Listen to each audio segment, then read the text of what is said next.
ku danna subscribe, kana ku danna ƙararrawa domin samun sabbin shirye-shiryenmu a cikin sauƙi. Babu to ai kun sa buri ne kun ce sai mai akwati 30. Allah ba ni da buri, Allah. Ba ki da buri? Ban da buri aure. To ke yanzu wani irin miji ke so? Miji na gari, Allah ya bada miji na gari in yi aure. Kakka aura sai wadda ta san addini. Ke ma haka wallahi duk wadda ta auri wanda bai san addini ba sai ce nadama. Yau ba dai mota kike sha'awa ba? Da GSM da duk ya sai miki. Amma bayan kwana biyu zaki ga duk an tara miki waɗannan kuma babu natsuwar zuciya.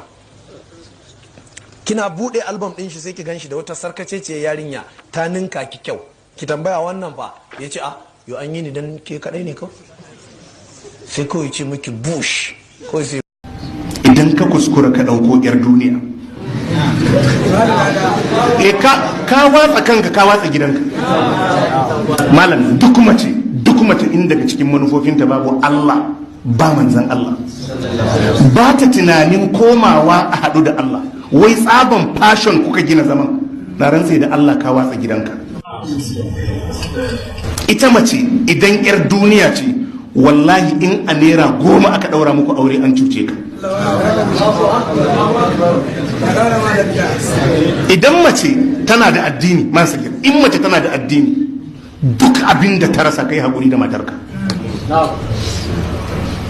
idan mace ta rasa addini duk abin da take da shi ka haƙura da ita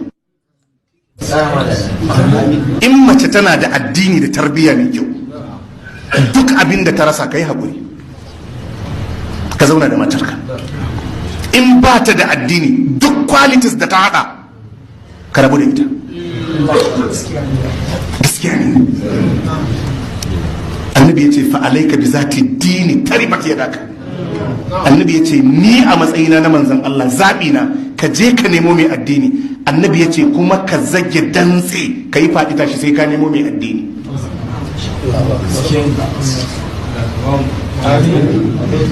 ita ce wa'azi ke ta'asiri a kanta haka ne ko ba ka ba ita ce wa'azi ke ta'asiri a kanta amma wadda dama ita damuwanta wani abu ta hango